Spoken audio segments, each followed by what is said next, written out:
and thank you for tuning into our Year 11 curriculum evening. We have this every year about this time to get our Year 11s ready, starting to think about their GCSEs. And we invite parents in so we can get parents supporting Year 11s so that we're all working together, the three of us, school, student and family. This year, it takes on even more importance.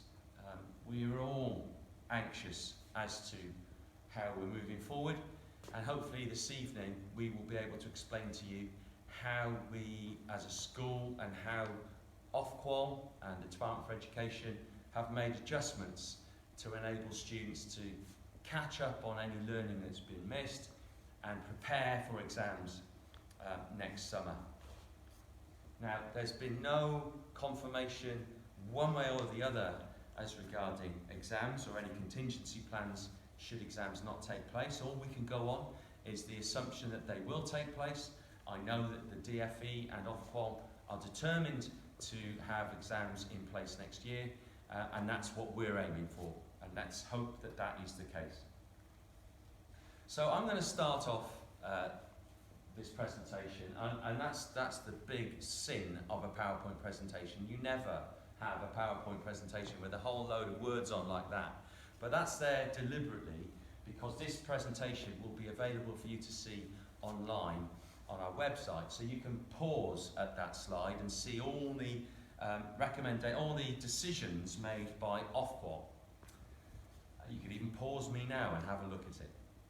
But basically, in August, I think it was August, Ofqual, which is the organisation that oversees qualifications and gradings and examinations, they put out a consultation which I responded to, and as a result of that consultation, they've made the following decisions that exam boards now have to abide by. I'm going to read them out, but you'll see that there's information there about GCSE geography and history content.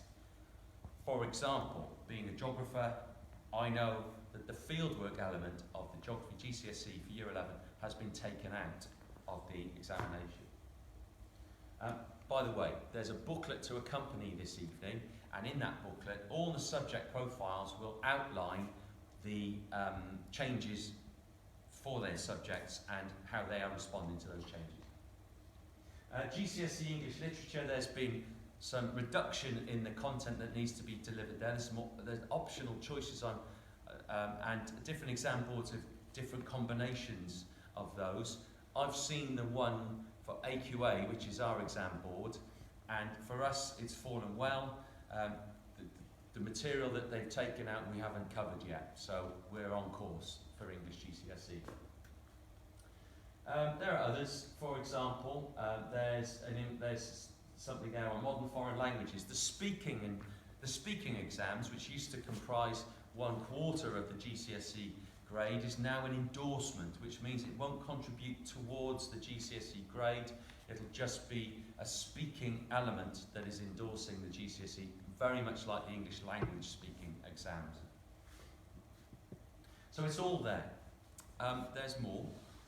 They did consult about the timing of examinations because people, of course, are worried about the amount of time that's lost and is there enough time to prepare for the examinations. Well, Ofqual have suggested that exams should be delayed probably until after June half term, so that exams would start on around June the 7th.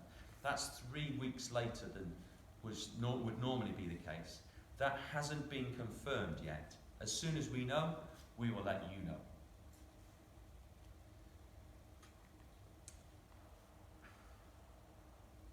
Okay. Beyond the Ofqual changes, I just want to tell you some of the things that we'll be doing at Hampton College as well to ensure that students are really ready for their GCSEs. Now, many of these we do anyway, but they take on more importance this year. So after school revision sessions, we have always done those. They will still take place. Some might be remote and online, Some might be in classes observing within the restrictions of our risk assessment and our new regulations for COVID security.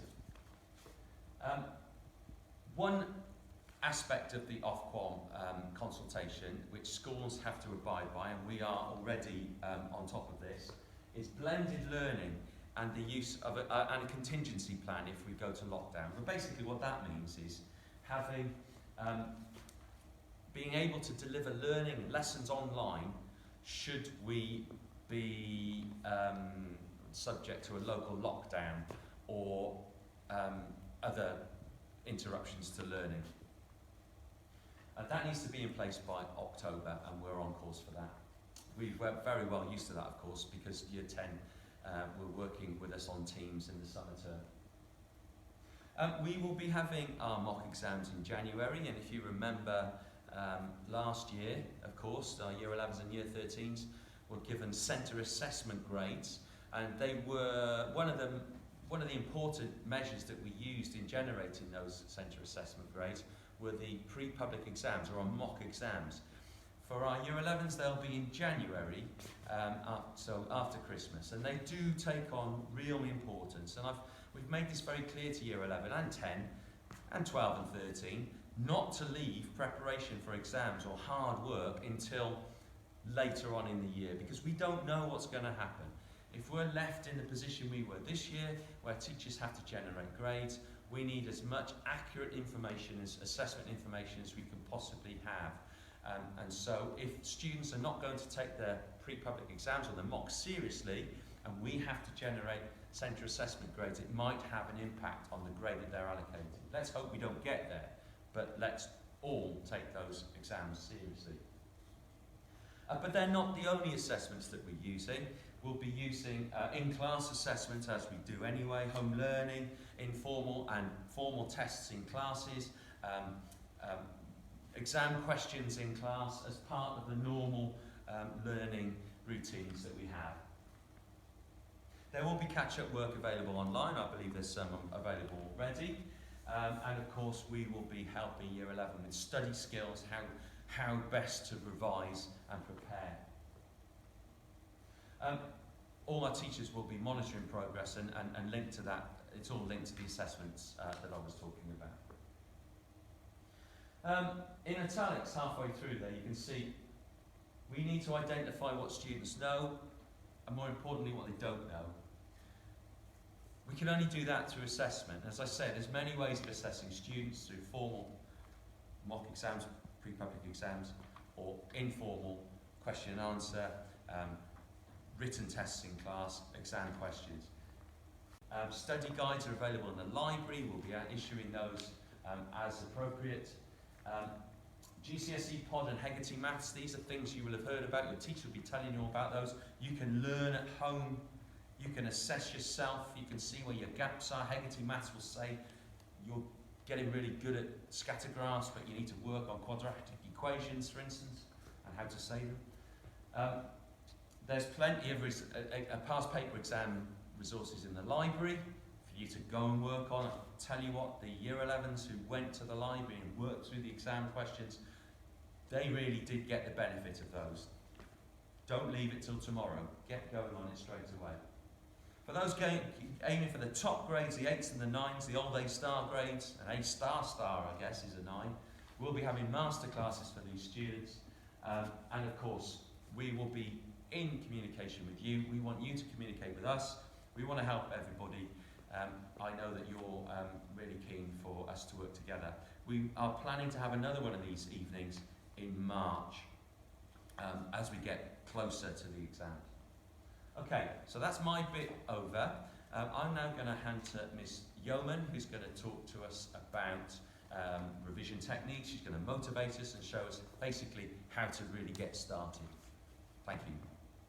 You'll be quite familiar with me by now, but I'm just here to talk a little bit about what's going to happen over the next year and think about motivating you for what's probably the most important year of your school career. Mr. Gilligan mentioned the Ofqual guidance. If you are interested in finding out more information, there will be a link on this presentation. He also mentioned Gcse Pod, and I just wanted to just dwell on that very briefly. All students have access to Gcse Pod, and we've been using it for about the last 2 or 3 years. It's really effective, and some students prefer Seneca, and that's fine, but I just wanted to make it really clear, one of the ways that Gcse Pod works is they can download lots and lots of revision videos. So for English, for example, they can have videos on Inspector Calls or on Romeo and Juliet, and then they don't need the Wi-Fi connection or the internet connection. They can take it wherever they are. So if you're going to have a long car journey, it's a good opportunity to get some revision done without having to use lots of 4G. We know that the students who use it make much more rapid progress, and they are able to kind of consolidate and sort of reinforce all the skills they're learning across all of their subjects. So Gcse Pod is a really good one. They all have logons for it. If anyone has lost it, then please just speak to most teachers. Will be able to point them in the right direction. Okay. Now, we do this presentation every year, and as Mr. Gilligan said, it's a really unusual year because things don't feel quite the same, and we've been away from school for a long time. So in a normal year, we would be talking about, from this point, about 28 weeks teaching before the first exams, which is about half a year, about 6.5 months, once you take out the holiday time and you think about the first exam starting in May. However, we don't know for sure when the exams are going to be, but I do think all students do need to think about this as normally as possible. We will tell you when we have more information, but at the moment we are working to the deadline of May exams, so you have to be prepared for that. It's possible they could be June, it's possible they might look a little bit different, but we will be working towards that May deadline. Okay, now you need to think about your job in all of this. Mr. Gilligan said at the start that it's a 3-way process, it's a triangle, it's home, it's your teachers, and it's you. Well, your job as students is the following. It's a stressful time. Any year 11 is a stressful time. There's a lot of factors that might make this year more stressful, but you need to think about controlling just what you can control and not stressing about things beyond that. Let your teachers, like Mr. Musson said, let your teachers kind of worry about those bits. Protect yourself and your future grades by working hard now and throughout the year. Well, what do we mean by that? Well, we should always be working hard, always, but I think a message that we've really tried to get across to you in the first 2 weeks back is the idea that actually it could be examination this year. It's very likely to be examination.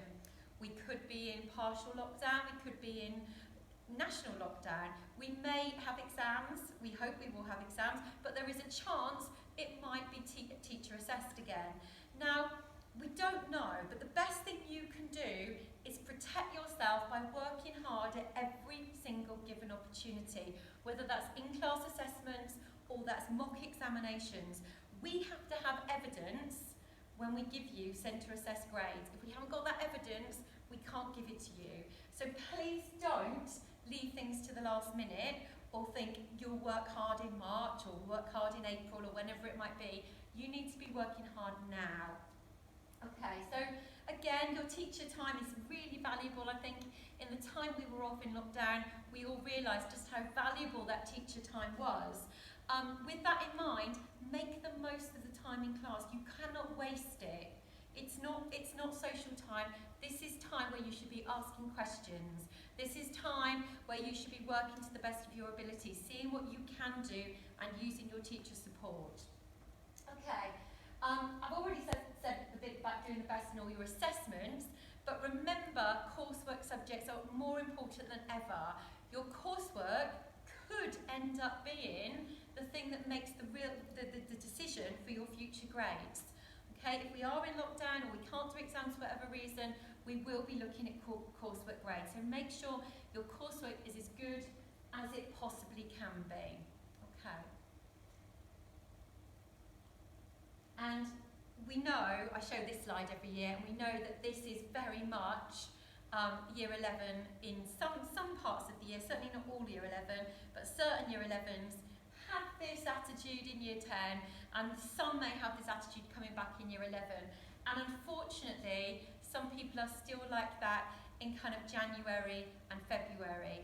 Now, that is a recipe for absolute disaster, and I had a conversation with one of last year's year 11s as we were locking down, and they said, well, where are my grades going to come from if I don't have an exam?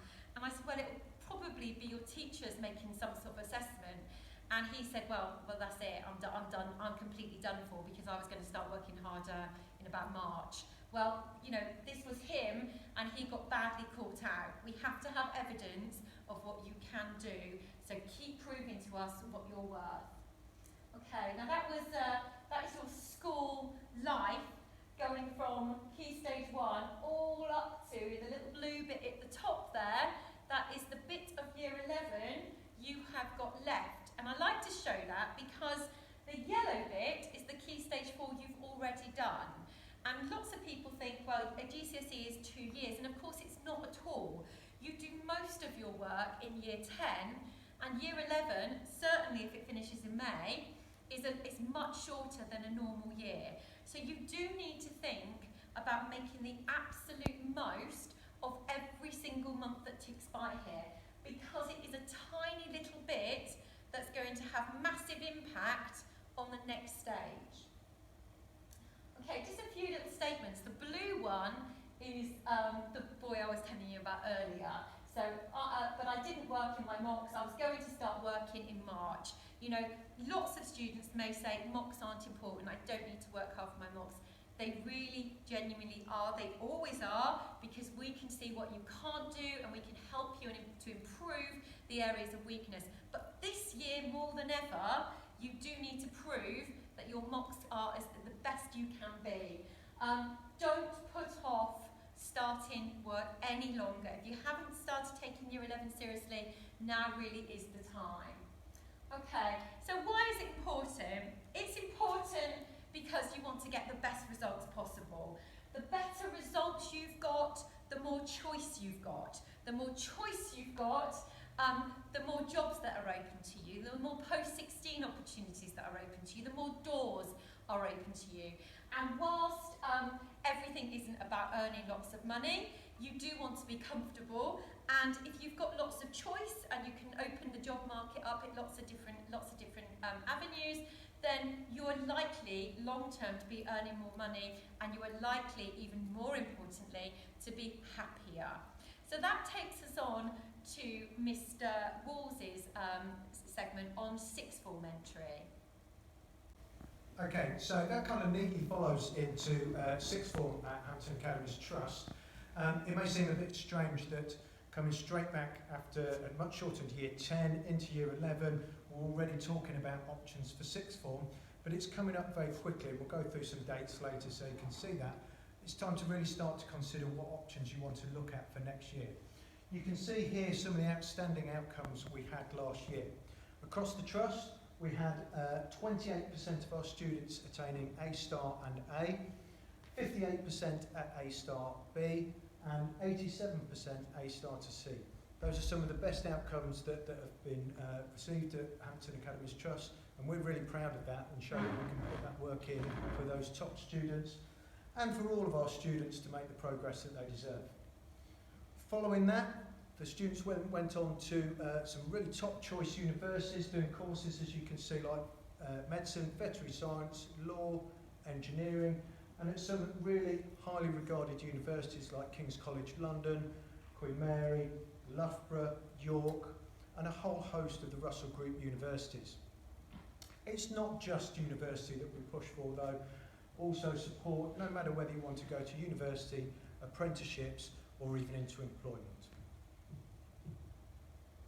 So the sixth form open evening will be a live event this year. Obviously we can't have you all in the hall, but we can do a live open evening to find out about the options at the Academy Trust.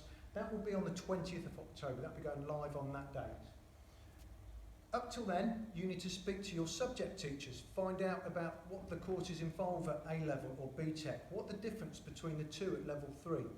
Speak to the teachers to find out if that is a suitable option for you. Is it something you enjoy? Is it something that you're going to be able to cope with at A-level? They're the experts who've taught you, so they'll be the able ones to find that out. So that when the 20th of October comes round, you're a little bit prepared and you've got some idea of what you want to do. Really important. Each exam subject will have at A-level entry requirements. You will need to get certain grades to get into certain subjects. So it's well worth finding that out first of all, to find out. And that could be your motivation, as Mrs. highlighted already, for year 11, to really find out that and use that to really help you kick on this year.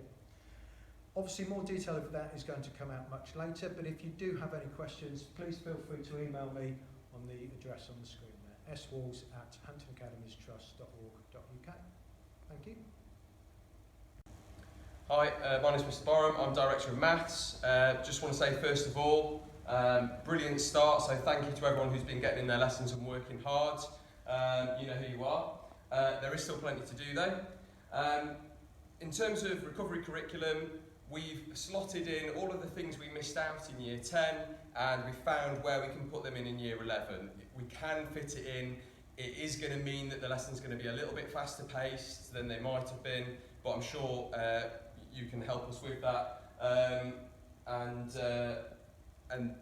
help a little bit by doing a little bit more at home. Hecate Maths, hopefully everyone knows what this is. This may be also for parents as well if you're watching this. If you haven't seen about this before, speak to each other about it, make sure you know what's going on. It's really, really useful. It's going to improve students' grades. The more they do this at home, the better their grades are going to be. That's just how it's going to be. So it gives you videos and it gives you quizzes that you can do. The videos are by one of the best maths teachers in the country, and he explains over 900 topics for you. What we'd recommend is that students do modelled examples and make notes as they watch the video, and then when they do the quiz also write out their workings as well. And that's just going to help them in the learning process there.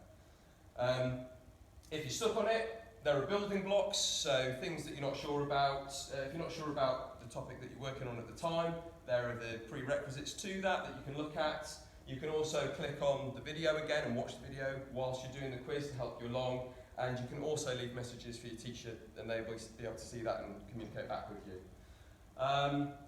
We have some revision guides in school. If anybody wants revision guides at £2.50, so it might be a little bit cheaper than you might get in the shops, then let us know. Recommended calculators there as well. And tiering, we need to have conversations about that. If you're unsure about your tiering, have that conversation with your teacher, or you can come and speak to me at any time. There's my email address if anybody wants to get in contact and discuss any of the things that I've mentioned. Alright, thanks very much. From a science perspective, basically I want to say try not to worry about it. We were ahead of the game in year 10 already. We know what we've got left to cover and we've got time to do it. That's not for you to worry about, that's for us. What you will need to do is a bit more revision at home, because we would normally finish the course a bit earlier. You would have had time in class with us to revise. That won't happen as much now. So if you can put a bit more time and effort in at home, that would be great. And what I would say is we're still here to help. I know it's hard to come and see us with the new rules and things, but we are around. If you drop us an email, we can make arrangements to be able to support you whenever you need it. That can be an email when you're at home, and then we'll pick it up whenever we can and provide you with extra work. But really, our only big change, they said we don't have to do the actual practical work. We're still going to intend to, because we think it's better for you. Otherwise though, it's as it was, and we've just got to work hard. Hi Year 11, Mrs Allen here, just letting you know that AQA, our exam board, have now confirmed that they are removing a unit from the GCSE literature exam. This is great news. It means we've gained lots of extra teaching weeks because there's a book we don't need to study anymore, and we're going to have plenty of time to revise all of our other units and catch you up on any work you missed during school closure. Okay, so just a final word on you as the student before we start thinking about what the school is doing for you. I just wanted to share this quote because luck doesn't really exist. There isn't really such a thing as a lucky person, but we do know people who seem to be lucky. And it was once famously said that the harder somebody works, the luckier they get. And there is definitely a relationship between hard work and lucky outcomes, successful outcomes. So really think about that as you go forward. If you want to be one of life's lucky ones, you do need to work for it.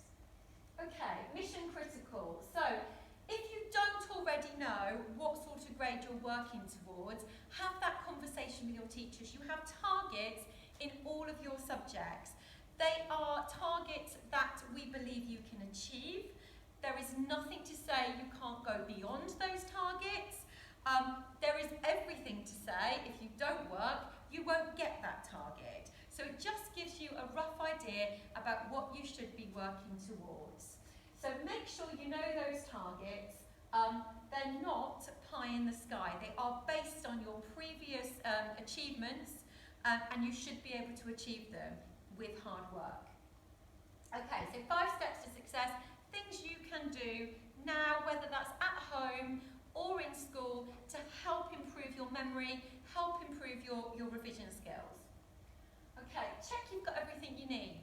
You know, we've made a big deal this year about talking about stationery and making sure you've got what you need for every lesson. But if you haven't got the necessary pens and pencils and notebooks and highlighters, get yourselves organised, okay? And teachers can help you with that. Certainly if you need sort of revision cards or things and you can't get your hands on them, most departments have a stock. Okay, so read the information.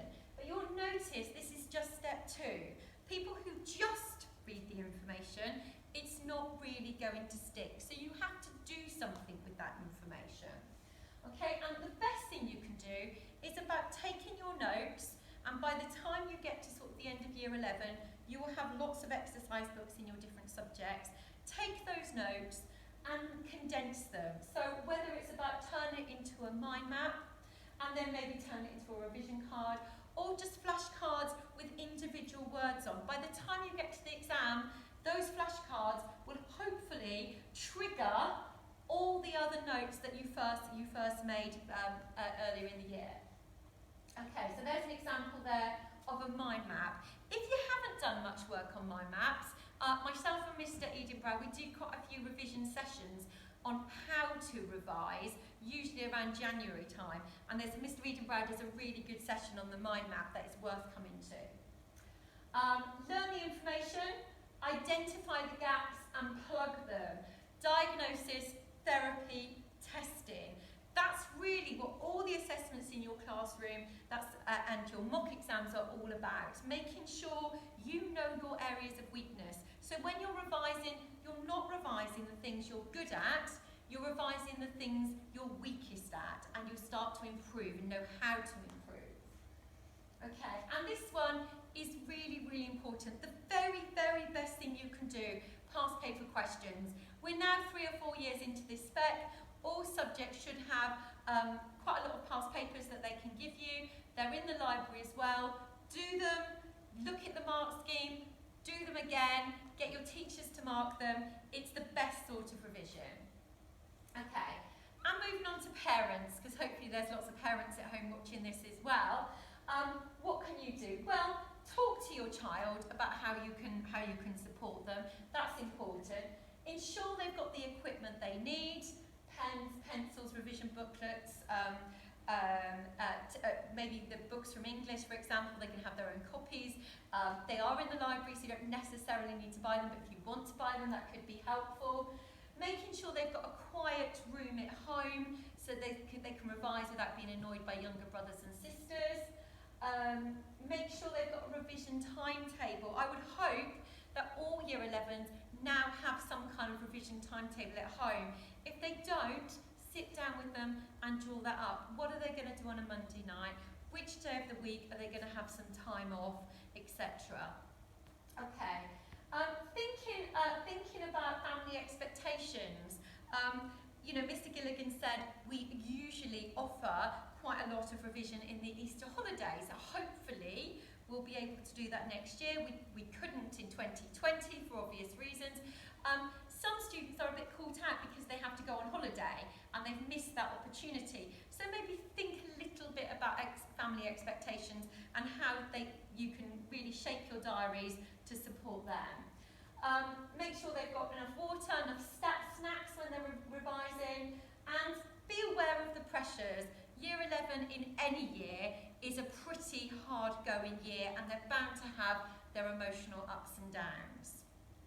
Okay, so momentum is building, and there's a lot going on. We've got Parents Tutor Evening for Year 11 parents on the 19th of October, where you'll get a chance to speak to your tutors. Not quite sure how that's going to work at the moment, but there'll be information coming out on that. Mr. Gilligan already talked about revision classes, the PPEs and results. That says March, it shouldn't say March, it should say January for that. The March Parents' Evenings, holiday revision we've talked about. The art exams tend to be very early, normally the first ones. May, we think, the exams are going to start, and then suddenly, before you know it, you're in the summer again. It's June or it's July, you've got your final exam and it's all over. And the momentum will make that year go incredibly quickly. And every single year, around about March, April time, a student will say, I know you said it was going to go quickly, miss, but I didn't really realise how quickly. Year 11 passes quicker than any other year. Okay, and then before you know it, you'll be enrolling in sixth form or sixth form college, or wherever you decide to go next. Okay, now what I also do in this session is a little bit on well-being. Okay, so I've said that year 11 is a very tricky year. Emotional ups and downs are really, really normal, but students and parents can work together to make sure the student is protecting themselves. So there's 4 pillars of well-being. There's physical activity, diet and nutrition, sleep, rest and recovery, and managing stress. And we're just going to talk very briefly about each one of those areas. Okay, so thinking about physical activity, we know that physical activity boosts your memory, improves concentration, reduces stress, and lengthens your attention span. There is good science behind that information. With that in mind, if you are somebody who enjoys going for a run, or going to the gym, or playing football, keep those activities going as much as you can. If you're not particularly active, maybe you can start thinking about active things you can include in your day, like going for a walk, for example, walking to school rather than getting dropped off. 2 brains here. This one is the mostly blue one there, is a child who is sitting quietly after 20 minutes. Okay, so they sit quietly for 20 minutes, there's very little brain activity. The other one is simply walking for 20 minutes. So you could see, if you have an exam or an important lesson or an assessment, the very idea of walking to school in the morning actually livens up your brain and gets it ready for academic learning. So think about that. With diet, we know that diet is, you are what you eat and all of that, absolutely essential. What goes into your body is going to help fuel your mind as well as your body. And someone with a healthy diet is a lot less likely to feel stressed. So really think about the fruit and the veg and a balanced diet and making sure you get enough water, etc. And the power of rest. I remember doing this presentation a couple of years ago, and I asked the audience, it was quite a full room, I asked the audience who actually went to sleep with their phone on in their bedroom, and lots of people wouldn't come clean. I think Miss Price was one of the only people that owned up to it. But actually that idea is really detrimental, because rest and switch off time from school, switch off time from your friends, from your phone, is essential in refueling the body, refueling the mind, and enabling you to work hard the next day. So it helps the regeneration of our bodies. It's absolutely required for all of us. We all need sleep. It's going to help us be more productive, help us concentrate, help us grow, help us develop. If you're a young person at 15, 16 years old, your brain is still developing, and it will continue to do so into your early 20s. So that power of rest to help your brain grow and develop important. Just briefly before I get on to the revision bit here, make sure you're having about between 7 and 9 hours of sleep a night. And I say a night because I know some of my year 11s tell me that most of their sleeping in lockdown kind of happened in the day, and we do need to get back into good routines that enable you to sleep well at night. Okay, so making sure when you revise you're chunking it down and you're not trying to just do a huge big chunk of revision that goes on for 3 hours. You're doing just a little bit of revision and then having a break, going for a walk. I wouldn't suggest that break involves going on your phone, because it's very, very hard to go on your phone for 10 minutes and then put it down and go back to the work again. You need to be very disciplined in that case, and I think lots of young people don't tend to be that disciplined when it comes to their phone. But don't do a big chunk of revision, make sure it's in chunks, because the first bit of revision and the last bit of revision are the most powerful. So if you have lots of kind of 20-minute blocks, then you're going to have more powerful bits of revision rather than just doing a big kind of 2 or 3 hour chunk. Okay. Productive people work smarter, not harder. Okay, and that's the bit I was saying. I said between 7 and 9 hours. It does depend very much on the individual, but you should certainly not be going under 7 at your age. Okay, and we do know that when you're sleep deprived, you're more likely to make mistakes, you're less likely to concentrate well. Okay, more than a third of teenagers report fatigue or feeling tired due to stress. So if you are going through a stressful time, arguably you need to sleep more. So it's probably more likely to be 8.5 to 9 hours sleep. And some things can happen when you don't get a good night's sleep. Some things can happen there. You can have poorer judgment, as I've already said, but actually there's some fairly serious things in this PowerPoint you can have a look at. Links between lack of sleep and depression, for example, lack of sleep and weight gain, and all sorts of other things. So sleep is absolutely key in making sure you're successful this year. Just some things that you shouldn't do before sleep. Making sure we've mentioned the phone, turning off technology about an hour before bedtime, making sure you're exercising about 2 hours before bedtime, stopping the sugary drinks about 3 hours before, and if you are somebody who drinks caffeine, then be aware that if you, even 6 hours before you go to sleep, it can still have an impact. So make sure that time around bedtime you're starting to wind down, and you'll be more likely to get a good night's sleep. Okay.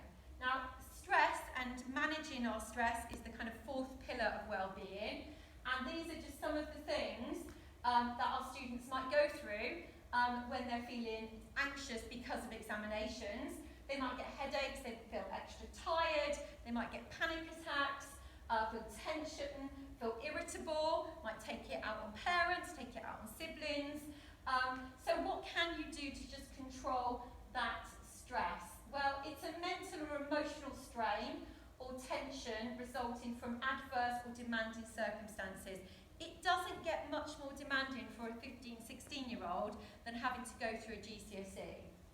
And we see this kind of peak here, which really talks about the good stress. And it is good to feel some stress. Those of you who feel absolutely no stress, perhaps you don't care quite as much as you should now. We want you to feel a little bit of adrenaline. We want you to feel like it's important. We want you to give significance to this year. And that's going to stress you a little bit, and that's not a bad thing. But the skill here is making sure you don't fall off that cliff.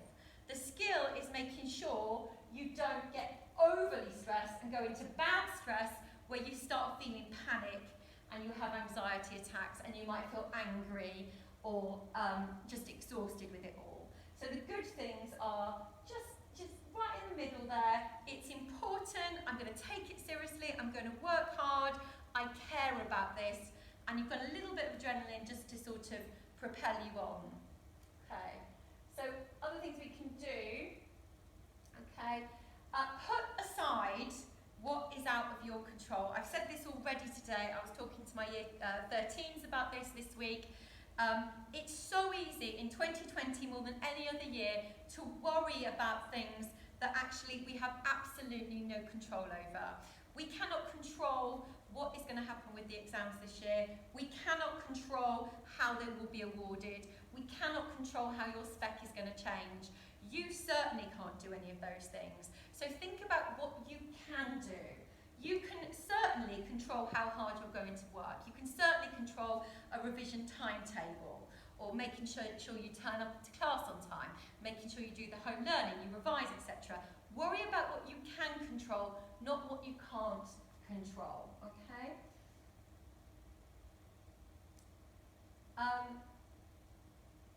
don't know if you can see that because it's a bit light, but quite a lot of the time we can hear quite negative mantras in our heads, and there might be things like somebody else is going to do better than me, you know, somebody else is going to get a grade higher, they're cleverer than me, you're in an exam hall and everybody seems to have stopped writing and you're still writing, and that can make you feel stressed. You've really got to put those stresses aside and have positive language and positive mantras going through your head. So things like, people who finish early and leave don't necessarily know more than I do. They might have worked through their questions quicker. They might have finished because they don't know the answers to their questions. I would always worry more about people who finish early than people that are writing up to the very end. There might be some answers, questions I can't answer, but that doesn't mean I can't get a good grade. Keep going, have resilience. You can't answer question 1, 2 and 3, you might blitz question 4 and 5. So keep going, okay? The third one there, I don't have to get a grade 7, I just have to do my best. Some of you watching this today will be striving for the 8s and 9s. Some of you will have tremendous success with 4s and 5s. Success is different things to different people. Do not compare yourselves. Okay, so calm down in under a minute. If you are starting to get stressed, a little bit of breathing action will help a lot of people. So breathe in through your nose, slow count of 3, push your stomach out as you breathe out through your mouth on a slow count of 6, and just repeat that, okay? And if you feel a bit lightheaded and a bit stressed, just breathe deep, breathe slow, and it will physically calm you down. And do that in the exam as well if you start to get overwhelmed. Okay, we've already talked about the mindful unplug, really, the switching off of the phone, but just be massively aware of that the phone can be a brilliant thing with Gcse Pod and Hecate Maths and all the other things that are on there, and lots of you will be linked up to Teams on your phones now as well, but it can also be a real trap, and you can sort of go on it for a couple of minutes and you've lost an hour of time, and you know, especially in the night when you're trying to sleep, if your phone is constantly there, it can be very distracting, so be aware. And Mr. Gilligan may well sort of remind parents, as he has done in the past, that you can turn the internet off in houses, and some parents use that to make sure their children are cracking on with revision and not falling into the trap of Snapchat or Facebook or Twitter or whatever it might be. Okay, so more active, proper diet, sleep, rest, recovery, managing stress. Okay, make sure you keep those well-being ideas in mind this year. Okay. As you leave tonight, as you finish watching the video tonight, is the idea that we are on a marathon. It is September of year 11. It is going to go quickly. I can't stress that enough. Time will tick away, and it's important not to waste it. But we're not sprinting. We need to start working now and keep working gradually over the next few months. And as we get into the new year, January, we build up the pace and it starts to turn into more of a sprint. But if you haven't got the build up to that sprint, then that sprint is going to be really, really hard on you. So make sure you've started your race now. Okay.